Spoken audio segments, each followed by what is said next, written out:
بعض اوقات قرآن خوانی وغیرہ ہوتی ہے تو کچھ سپارے رہ جاتے ہیں، یہ کون پڑھے گا؟ تو یہ کوئی ضروری نہیں ہے کہ آپ اگر قرآن خوانی کروا رہے ہیں تو پورا قرآن ختم کر کے اس کا ثواب ہی ایصال کرنا واجب ہے۔ چند سپارے رہ گئے تو سارے کے سارے گناہگار ہوں گے، لہذا لازم ہے کہ وہ سپارے پڑھ کر بھی کریں۔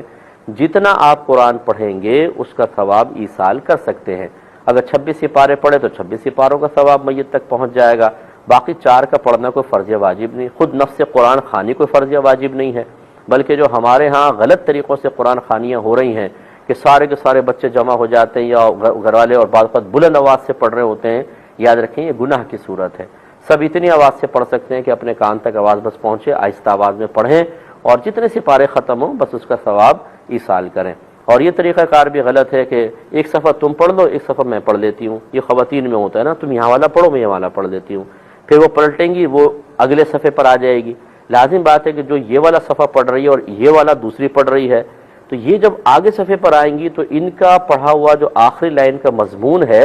وہ اس صفحے سے نہیں ملے گا بلکہ اس سے اگلے والے صفحے سے ملے گا، اور ہو سکتا ہے وہ مضامین ایسے آپس میں ٹکرا رہے ہوں کہ خدا نخواستہ کفر بھی لازم آ سکتا ہے۔ مثلا اللہ تعالیٰ مومنین کا ذکر فرما رہا ہو کہ جو یہ نیک عمل کرے گا، اب انہوں نے پڑھتے پڑھتے دوسرے صفحے پر آئیں وہ جہنم میں جائے گا، تو یہ غلط قسم کا مفہوم نکل آیا۔ اس لیے یہ طریقہ کار عورتوں کا بالکل غلط ہے کہ ایک صفحہ یہ پڑھے ایک صفحہ میں پڑھوں، آپ ترتیب سے آدھا قرآن آدھا سپارہ پڑھ لیں آدھا سپارہ دوسرے کے حوالے کر دیں، اس طریقے سے